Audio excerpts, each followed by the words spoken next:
Hi all, welcome to Vimi vlogs. Vimi വ്ളോഗ്സിന്റെ ഇന്നത്തെ ഒരു വീഡിയോയിലേക്ക് നിങ്ങൾക്ക് എല്ലാവർക്കും സ്വാഗതം. അപ്പോൾ നമ്മൾ ഇന്ന് വിസിറ്റ് ചെയ്യാൻ പോകുന്നത് ഞാൻ ഏറെ കാത്തിരുന്ന എൻ്റെ ഒരു ഡ്രീം എന്നൊക്കെ വേണമെങ്കിൽ പറയാം, നമ്മുടെ രാഷ്ട്രപതി ഭവനിലെ അമൃത് ഉദ്യാനാണ് ഇന്ന് കാണാൻ പോകുന്നത്. ഡൽഹിയിലെ അമൃത് ഉദ്യാൻ എന്ന് പറയുന്നത് മുൻകാലത്തില് ഇതിന് മുഗൾ ഗാർഡൻസ് എന്നായിരുന്നു പേര്. പക്ഷെ ഇത് 2023 അമൃത് ഉദ്യാൻ എന്ന് ആക്കി മാറ്റിയിട്ടുണ്ട്. അപ്പം ഈ തണുപ്പ് കഴിഞ്ഞിട്ട് ചൂടാവുമ്പോഴത്തേക്ക്, അതായത് ഫെബ്രുവരി മുതൽ മാർച്ച് മാസം വരെ ഇത് പൊതുജനങ്ങൾക്കായിട്ട് ഓപ്പൺ ചെയ്ത് കൊടുക്കും. അപ്പൊ ഈ വർഷത്തെ 2026 ഫെബ്രുവരി 3 മുതൽ മാർച്ച് 31 വരെ ആയിരുന്നു. അത് കഴിഞ്ഞിട്ടുണ്ട്. നമ്മൾ വീഡിയോ ഇടാൻ കുറച്ച് ലേറ്റ് ആയിപ്പോയി. അപ്പൊ ഞങ്ങള് ഇതുപോലെ ഫെബ്രുവരി ലാസ്റ്റ് ആ ഒരു സമയത്താണ് ഞങ്ങൾ പോയത്. രാഷ്ട്രപതി ഭവന്റെ ഒഫീഷ്യൽ വെബ്സൈറ്റിലൂടെയാണ് നമ്മൾ ഇതിന് ടിക്കറ്റ് ബുക്ക് ചെയ്യുന്നത്. അതായത് visit.rashtrapatiBhavan.government.in അതുവഴിയാണ് നമ്മൾ ടിക്കറ്റ് ബുക്ക് ചെയ്യുന്നത്. ഇത് തികച്ചും സൗജന്യമാണ്. പക്ഷെ നമ്മൾ ടോക്കൺ എടുത്താൽ മാത്രമേ നമുക്ക് ഇതിനുള്ളിലേക്ക് കയറുവാൻ സാധിക്കുകയുള്ളൂ. അങ്ങനെ നമ്മൾ പോയി. നമ്മൾ ഉച്ചക്കാലത്തെ സ്ലോട്ടാണ് എടുത്തിരുന്നത്. തിങ്കളാഴ്ച ഒഴികെ ബാക്കി, പിന്നെ സർക്കാർ അവധി ദിവസങ്ങൾ അതൊഴികെ ബാക്കി ആഴ്ചയിൽ 6 ദിവസവും ഇത് ഓപ്പണിംഗ് ആണ്. സമയം വന്നിട്ട് രാവിലെ 9 മണി മുതൽ വൈകുന്നേരം 5 മണി വരെയാണ് ഇതിന്റെ പ്രവേശനം വരുന്നത്. പക്ഷെ 6 മണി വരെ നമുക്ക് അതിന് ഉള്ളിൽ ചിലവഴിക്കാൻ പറ്റും. പക്ഷെ എൻട്രി 5 മണി വരെ ആയിരുന്നു. നമ്മൾ ഉച്ചക്കാലത്തെ 2:30 സ്ലോട്ട് എടുത്ത് കണ്ടു കഴിഞ്ഞപ്പോൾ ഏകദേശം 5 മണി 5:30 നമുക്ക്. ഇതിനകത്ത് പ്രധാനമായിട്ടും കാണാനുള്ളത് ഗാർഡനുകൾ തന്നെയാണ്. ഇപ്പൊ എന്റെ ഫേവറേറ്റ് ഒരു ഫ്ലവർ എന്ന് പറയുന്നത് ഈ ട്യൂലിപ്പ് ആയിരുന്നു. ഇപ്പൊ ട്യൂലിപ്പ് ഞങ്ങൾ കാശ്മീർ ഉണ്ടായിരുന്ന സമയത്ത് കാണണമെന്നാണ്, അവിടുത്തെ ട്യൂലിപ്പ് ഗാർഡൻ പോയി കാണണമെന്ന് വലിയ ആഗ്രഹിച്ചിരുന്നു. പക്ഷെ സാധിച്ചില്ല. അപ്പം ഇവിടെ വന്നപ്പോഴാണ് ഞാൻ ട്യൂലിപ്പ് ഫ്ലവർ ആദ്യമായിട്ട് കാണുന്നത്. കുറച്ച് വെറൈറ്റീസ് ഒക്കെ കാണാൻ പറ്റി. നല്ല ഭംഗിയുണ്ടായിരുന്നു. അപ്പൊ ഇവിടെ കൂടാതെ ട്യൂലിപ്പിൽ കൂടാതെ തന്നെ റോസാപ്പൂക്കള്, മാരിഗോൾഡുകള്, അങ്ങനത്തെ ഫ്ലവേഴ്സ് ആണ് കൂടുതലുള്ളത്. പിന്നെ കുറെയൊക്കെ ആ സമയത്ത് കുറച്ച് ഇടക്കാലത്ത് മഴ വന്നത് കാരണം ചില പൂവുകളൊക്കെ പൊഴിഞ്ഞു പോയിട്ടുണ്ടായിരുന്നു. എങ്കിലും ഇതിന്റെ ഒരു മനോഹാരിത നമുക്ക് കാണാൻ സാധിച്ചിരുന്നു. ഒട്ടും അതിന്റെ ആ ഒരു ഭംഗി കുറയാതെ തന്നെ നമുക്ക് കാണാൻ സാധിച്ചിരുന്നു എന്ന് തന്നെ പറയാം. എനിക്ക് ഒരുപാട് ഇഷ്ടമായി. ഒരുപാട് ഫോട്ടോ ഒക്കെ എടുക്കാൻ പറ്റുന്ന രീതിയിൽ അലൗഡ് ആയിട്ടുള്ള കുറച്ച് ഏരിയാസ് ഒക്കെ ഉണ്ടായിരുന്നു. അവിടുന്ന് ഫോട്ടോയും വീഡിയോ ഒക്കെ നമ്മൾ എടുത്തിട്ടുണ്ടായിരുന്നു. ഇവിടേക്ക് പ്രവേശിക്കുന്നതിന് നമുക്ക് ഫോൺ കൊണ്ടുപോകാം, വീഡിയോസ് എടുക്കാം, ഫോട്ടോസ് എടുക്കാം. പക്ഷെ ബാഗുകളൊന്നും ഉള്ളിലേക്ക് കൊണ്ടുപോകാൻ പറ്റുന്നുണ്ടായിരുന്നില്ല. അതിനു വേണ്ടിയിട്ട് വെളിയിൽ ക്ലോക്ക് റൂം ഉണ്ട്. അപ്പം അവിടെയാണ് നമ്മൾ സൂക്ഷിക്കാൻ ഏൽപ്പിച്ചത്. നമ്മൾ ബാഗൊന്നും കൊണ്ടുവരുന്നില്ല. അതുകൊണ്ട് നമുക്ക് ഈസി ആയിട്ട് തന്നെ കയറാൻ പറ്റുമായിരുന്നു. പിന്നെ അതുപോലെ ടൂലിപ്പാണ് ഏറ്റവും കൂടുതൽ കാണാനുണ്ടായത്. പിന്നെ ഈ പറഞ്ഞ പോലെ മാരിഗോൾഡ്, അതൊക്കെ ട്യൂലിപ്പിന്റെ ഒക്കെ വേറെ വെറൈറ്റീസ് ധാരാളം ഉണ്ടായിരുന്നു. വൈറ്റ്, പിന്നെ മിക്സഡ് കളേഴ്സ്, അങ്ങനെയൊക്കെ തന്നെ. മാരിഗോൾഡുകൾ തന്നെ മഞ്ഞയോ ഓറഞ്ചോ ആയിരുന്നു മെയിൻ ആയിട്ടുണ്ടായിരുന്നത്. പിന്നെ ഡാലിയക്കൊക്കെ നല്ല വലിപ്പം തന്നെ ഉണ്ടായിരുന്നു. നമ്മുടെയൊക്കെ നാട്ടില് നമ്മുടെ ഗാർഡനിലൊക്കെ, സാധാ ഗാർഡനിലൊക്കെ ചെന്ന് കഴിഞ്ഞാൽ 1-2 വെറൈറ്റീസ് ഒക്കെ നിൽക്കുന്ന കാണാം. പക്ഷെ ഇവിടെ ഡാലിയുടെ ഒരു ഗാർഡൻ തന്നെ നമുക്ക് കാണാൻ പറ്റുമായിരുന്നു. മഞ്ഞ ആണെങ്കിൽ ആ ഒരു ഗ്രൂപ്പ് ഓഫ് അങ്ങനെ വന്നിട്ട് കാണാൻ പറ്റുമായിരുന്നു.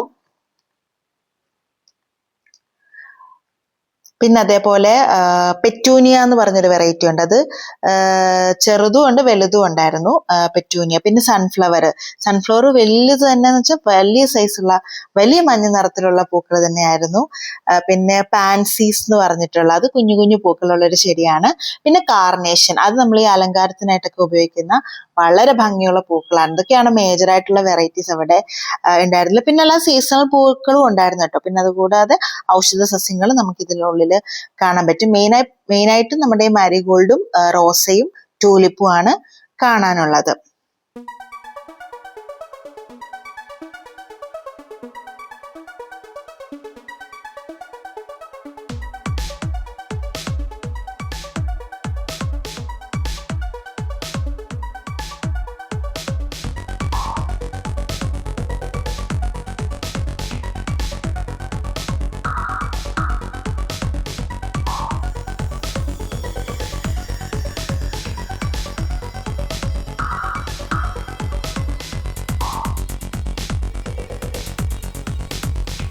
നല്ല ബോൺസായി ഗാർഡൻ ആണിത്. വളരെ പ്രത്യേകതയുള്ളൊരു ഭാഗമാണ് ഇവിടെ എന്ന് വെച്ചാൽ ചെറിയ കുഴികളിലാണ് ഈ ഒരു മിനിയേച്ചർ മരങ്ങൾ അവര് വളർത്തിയിരിക്കുന്നത്.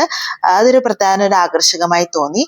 കുറച്ച് കണ്ടു കഴിഞ്ഞപ്പോൾ കുറച്ച് ബോറടിച്ചെങ്കിലും കുഴപ്പമില്ല. അതിന്റെ ഉള്ളിൽ വളരെ ഒരു ശാന്തമായ അന്തരീക്ഷമാണ് ഉണ്ടായിരുന്നത്.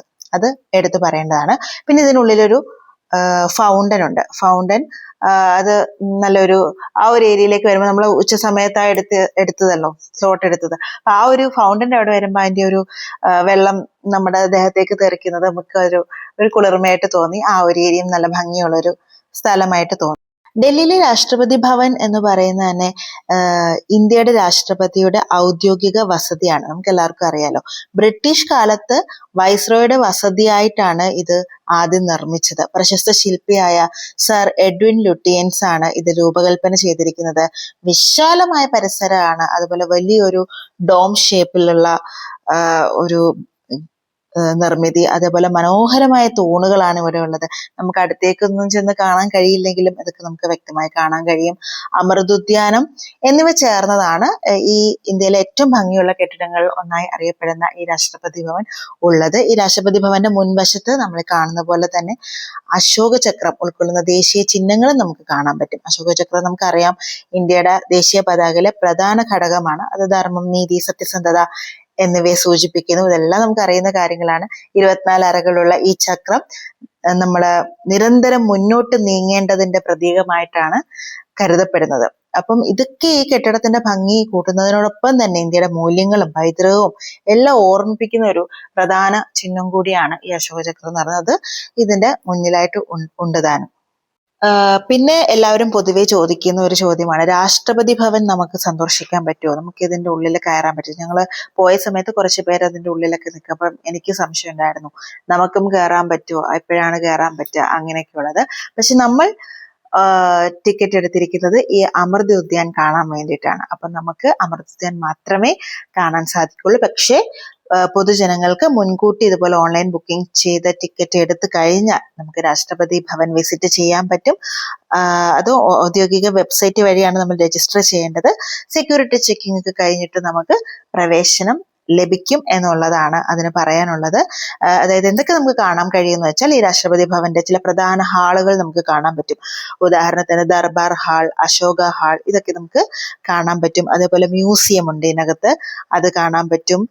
പിന്നെ അമൃത ഉദ്യാൻ കാണാൻ പറ്റും സീസൺ അനുസരിച്ച്. ഇപ്പൊ സീസൺ ആയതുകൊണ്ട് അമൃത ഉദ്യാൻ കാണാൻ പറ്റും. കൂട്ടത്തില് മറ്റൊരു സ്ലോട്ടിൽ നമ്മൾ ടിക്കറ്റ് എടുത്തെങ്കിൽ നമുക്ക് ഈ പറഞ്ഞ പോലെ രാഷ്ട്രപതി ഭവന്റെ ഹാളും ഒക്കെ കാണത്തക്ക രീതിയിൽ നമുക്ക് വിസിറ്റ് ചെയ്യാൻ പറ്റും. ഞാൻ മുന്നേ പറഞ്ഞ പോലെ ആഴ്ചയിലെ ചില ദിവസങ്ങൾ മാത്രമേ സന്ദർശനം അനുവദിക്കൂ. അതായത് തിങ്കളാഴ്ചയും സർക്കാർ അവധി ദിവസങ്ങൾ ഒഴികെ ബാക്കി ആഴ്ചയിലെ 6 ദിവസങ്ങളിൽ. എല്ലാ ഭാഗങ്ങളിലും നമുക്ക് പ്രവേശനമില്ല. അതാണ് പ്രധാനമായിട്ട് ശ്രദ്ധിക്കേണ്ടത്. ഞാൻ ഈ പറഞ്ഞ പോലെ ചില ഹാളുകൾ അവര് നിർദ്ദേശിച്ചിട്ടുണ്ടാവും. ആ ഒരു ഏരിയാസ് മാത്രമേ നമുക്ക് കാണാൻ പറ്റുള്ളൂ. മുൻകൂട്ടി ബുക്ക് ചെയ്താൽ സെക്യൂരിറ്റി ചെക്കിങ്ങൾ ഒക്കെ നമ്മൾ പാലിച്ചു കഴിഞ്ഞാൽ നമുക്ക് നേരിട്ട് കാണാൻ കഴിയും എന്നുള്ളതാണ് അതിന്റെ ആൻസർ. നമുക്ക് ഇതിന്റെ ഉള്ളിൽ കയറുമ്പോൾ പല പല വഴികളുണ്ട്. അപ്പൊ ആദ്യം നമ്മൾ എൻട്രി ചെന്ന് കയറുന്നത് ഒരു വശത്താണ്. അവിടെ നിന്ന് കിട്ടുന്ന ഒരു വ്യൂ എന്ന് പറയുന്നത് വളരെ അകലെയായിട്ട് രാഷ്ട്രപതി ഭവൻ നിൽക്കുന്നു. അതിന് ഫ്രണ്ടില് വലിയ പച്ചപ്പും വിശാലമായ കാഴ്ചകൾ ഉൾപ്പെടുന്ന മരങ്ങളും ഒക്കെ ഉള്ള ഒരു ഗാർഡൻ, അതാണ് നമുക്ക് കാണാൻ കഴിയുന്നത്.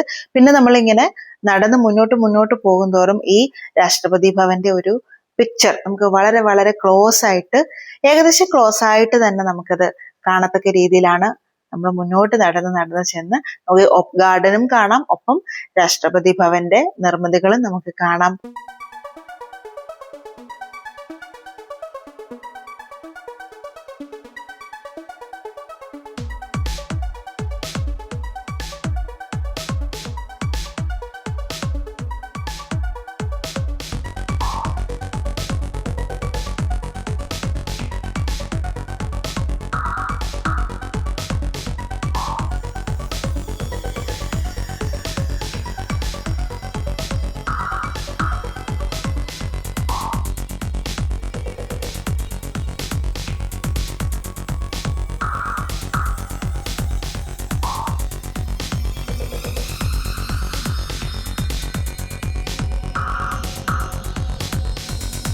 ഒരു ഏരിയ കുറച്ച് കൺജസ്റ്റഡ് ആയിട്ട് തോന്നി ഇവിടെ നടന്നു വന്നപ്പം. പക്ഷെ എനിക്കിതിൻ്റെ ഈ ഒരു കൊട്ട നിർമ്മിതിയൊക്കെ എനിക്ക് വളരെ അത്ഭുതമായിട്ട് തോന്നി. വളരെ ഒരു ഭംഗിയിലാണ് അവർ തൂക്കിയൊക്കെ ഇട്ടിരിക്കുന്നത്. രണ്ട് വശത്ത് നമുക്ക് കാഴ്ചകളുണ്ട്. ഈ ഒരു ഏരിയയിൽ ഗാർഡൻ തന്നെയാണ്. റോസാക്കളാണ് കൂടുതലും ഉള്ളത്. ലൈറ്റ് പിങ്ക് മുതൽ ഡാർക്ക് റെഡ് വരെയുള്ള കുറെ വെറൈറ്റീസ് റോസ് കാണാൻ കഴിയുന്നുണ്ടായിരുന്നു. പിന്നെ പേരറിയാത്ത ഒരുപാട് പുഷ്പങ്ങളും ഇതിനുള്ളിൽ ഉണ്ടായിരുന്നു. പക്ഷെ ഓരോരോ റിങ് കഴിഞ്ഞ് ഇങ്ങനെ പോകുമ്പോൾ ആണ് നമുക്കത് കാണാൻ കഴിയുന്നത്.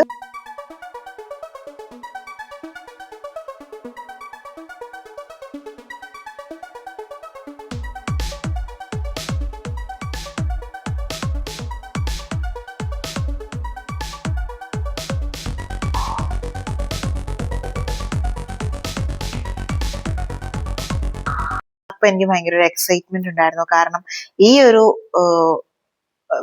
ഈ വേ അവസാനിക്കുമ്പോൾ എന്തായിരിക്കും കാണാനുള്ളതെന്ന് ഏകദേശം ഈ ഒരു ഭാഗത്ത് എത്തിയപ്പോൾ തന്നെ അതിന്റെ ഒരു വിഷ്വല് കാണാൻ കഴിയായിരുന്ന ഒരു ഫൗണ്ടനാണ് അവിടെ ഉണ്ടായിരുന്നത്. സൈഡിൽ ഇതുപോലത്തെ ഗാർഡനുകളുണ്ട്. മറ്റേ ഭിത്തിയിലൊക്കെ കിളിച്ചു വരുന്ന മറ്റേ ക്യാറ്റ്സ് ക്ലോ പോലത്തെ ഓറഞ്ച് കളർ ഫ്ലവേഴ്സ് അതുണ്ട്. അതെല്ലാം കഴിഞ്ഞിട്ട് നമ്മൾ അതിലേക്കുള്ള യാത്രയാണിത്. ഉള്ളിലൂടെ നടന്ന് പോകുമ്പോൾ ഇവിടെ എല്ലാം സെക്യൂരിറ്റീസിനെ നിർത്തിയിട്ടുണ്ട്. അവരെല്ലാം ചെക്ക് ചെയ്യുന്നുണ്ട്. നമ്മൾ പൂക്കൾ പറിക്കുന്നുണ്ടോ, ചെടികൾ തൊടുന്നുണ്ടോ, അങ്ങനെയൊക്കെ നോക്കുന്നുണ്ട്. നമ്മൾ അറ്റ് ലാസ്റ്റ് ഇവിടെ ഏകദേശം കംപ്ലീറ്റ് ആയി അമൃത് ഉദ്യാന്റെ. ഇതൊരു ലാസ്റ്റ് പോർഷൻ ആണ്. ഇവിടെ വരുമ്പോൾ നമുക്ക് ഇതിന്റെ ആ ഒരു സെൻട്രൽ പോർഷനിൽ ഫൗണ്ടൻ ആണ്. അതിനെ ചുറ്റി വെള്ളമുണ്ട്. പിന്നെ അതിന്റെ ഒരു റൗണ്ട് ഷേപ്പിൽ ഗാർഡൻ സെറ്റ് ചെയ്തിട്ടുണ്ട്. ഈ പറഞ്ഞ പോലെ യെല്ലോ കളർ ഫ്ലവേഴ്സും പിന്നെ ടൂലിപ്പ് ഉണ്ട്, ഡാലിയസ് ഉണ്ട്, പിന്നെ ഈ പറഞ്ഞ പോലെ വൈറ്റ് ഫ്ലവേഴ്സ് ഉണ്ട്. അങ്ങനെ കുറേ ഇത് ഫുൾ കളറായിരുന്നു. അതായത് ഇപ്പം ഇത്രയും നമ്മൾ കണ്ടുവന്നെങ്കിലും ഏറ്റവും കൂടുതൽ പൂക്കൾ വിടർന്നു നിൽക്കുന്ന ഒരു ഏരിയ ആയിട്ട് നമുക്ക് കാണാൻ കഴിയുന്നത് ഇവിടെയാണ്. അപ്പം പ്രധാനമായിട്ടും നമ്മുടെ ഈ അമൃത് ഉദ്യാനിൽ നമുക്ക് കാണാനുള്ളത് പച്ചപ്പാണ്.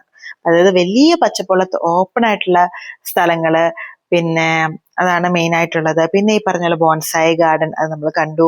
പിന്നെ ഹെർബൽ ഗാർഡനുകളുണ്ട്. പിന്നെ ചിലപ്പോ പച്ചക്കറികളും ഫലസസ്യങ്ങളും ഒക്കെ വളർത്തുന്ന ഭാഗങ്ങളുണ്ട്. പക്ഷെ അതൊന്നും ആയിട്ടില്ല.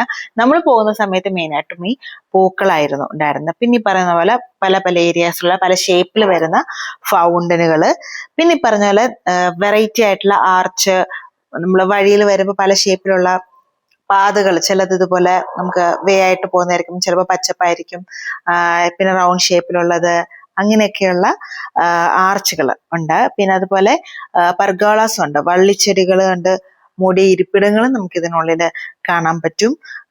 പിന്നെ ഇതെല്ലാം കഴിഞ്ഞ് വെളിയിൽ ഇറങ്ങുമ്പോഴാണ് നമുക്ക് വിശ്രമിക്കാനുള്ള കുറച്ച് ഏരിയാസ് കിട്ടുന്നത്. ഇവയെല്ലാം ചേർന്ന് അമൃത് ഉദ്യാനം ഒരു അടിപൊളി ഒരു സംഭവമായിരുന്നു, ഒരു എക്സ്പീരിയൻസ് ആയിരുന്നു നമുക്ക് കിട്ടിയിരുന്നു. കുറേ ഫോട്ടോസും വീഡിയോസും ഒക്കെ നന്നായിട്ട് എടുക്കാൻ പറ്റി, നിങ്ങളെയും കാണിക്കാൻ പറ്റി ഇതിലൂടെ. പിന്നെ ഇതിന്റെ ഉള്ളില് മ്യൂസിയം ഉണ്ട്. അത് ഞങ്ങൾക്ക് കാണാൻ സാധിച്ചില്ല, കാരണം ഞങ്ങൾക്ക് അറിയില്ലായിരുന്നു ഇതിന്റെ ടിക്കറ്റ് വേറെ എടുക്കണം എന്നുള്ളത്. അങ്ങനെ ഒരു മ്യൂസിയം അതിനകത്തുള്ളതും അറിയില്ലായിരുന്നു. അപ്പം നിങ്ങൾക്ക് വേണ്ടിയിട്ട് നമ്മൾ പറയാണ്, രാഷ്ട്രപതി ഭവൻ നമുക്ക് മ്യൂസിയം വിസിറ്റ് ചെയ്യണമെങ്കിൽ നമ്മൾ ഈ രാഷ്ട്രപതി ഭവൻ വിസിറ്റ് എന്ന ഔദ്യോഗിക വെബ്സൈറ്റ് വഴിയാണല്ലോ ഫ്രീ ആയിട്ട് നമ്മൾ ടിക്കറ്റ് ബുക്ക് ചെയ്യുന്നത്. അപ്പൊ ഈ മ്യൂസിയത്തിനും ഭവൻ ടൂറിനും വേർതിരിച്ചുള്ള സ്ലോട്ടുകൾ ഉണ്ടാവും, ഈവൻ ഈ അമൃത് ഉദ്യാനത്തിന് പോലും. അപ്പൊ ഈ അമൃത് ഉദ്യാനം കാണാൻ എടുത്ത ടിക്കറ്റ് കൊണ്ട് മ്യൂസിയം കാണാനോ രാഷ്ട്രപതി ഭവൻ കാണാനോ സാധിക്കുന്നതല്ല. അപ്പൊ നമ്മൾ ചെക്ക് ചെയ്യുക, നമുക്ക് ഏതാണ് രാഷ്ട്രപതി ഭവൻ ടൂറാണോ അതോ മ്യൂസിയം ആണോ, അതിനൊക്കെ സമയവും തീയതിയും നിങ്ങൾ മുൻകൂട്ടി നിശ്ചയിച്ച് പ്രകാരം മാത്രമേ നിങ്ങൾക്ക് ഇത് കാണാൻ സാധിക്കുള്ളൂ. അപ്പൊ അങ്ങനെ സെറ്റ് ചെയ്തിട്ട് നിങ്ങൾ വന്ന് കാണണം. ഫെബ്രുവരി മാർച്ചാണ് ഇതിന്റെ ഒരു ടൈം. അപ്പൊ ആ സമയത്ത് നിങ്ങൾ പ്ലാൻ ചെയ്ത് നിങ്ങൾ വന്ന് കാണുക. ഓക്കെ, നമ്മുടെ ഈ വീഡിയോ നിങ്ങൾക്ക് ഇഷ്ടപ്പെട്ടു എന്ന് വിചാരിക്കുന്നു, നിങ്ങൾക്ക് ഇൻഫോർമേറ്റീവ് ആയിട്ട് വിചാരിക്കുന്നു. എന്തെങ്കിലുമൊക്കെ തെറ്റുകുറ്റങ്ങളുണ്ടെങ്കിൽ ക്ഷമിക്കുക. അപ്പോൾ നമ്മൾ എപ്പോഴും പറയുന്ന പോലെ നമ്മുടെ ചാനൽ ഇതുവരെ സബ്സ്ക്രൈബ് ചെയ്യാത്തവർ തീർച്ചയായിട്ടും സബ്സ്ക്രൈബ് ചെയ്യുക, ലൈക്ക് ചെയ്യുക, ഷെയർ ചെയ്യുക, കമന്റ് ചെയ്യുക. ഓക്കെ, അപ്പം മറ്റൊരു വീഡിയോ ആയിട്ട് നമുക്ക് വീണ്ടും കാണാം. അതുവരേക്കും നന്ദി, നമസ്കാരം, ബൈ ബൈ.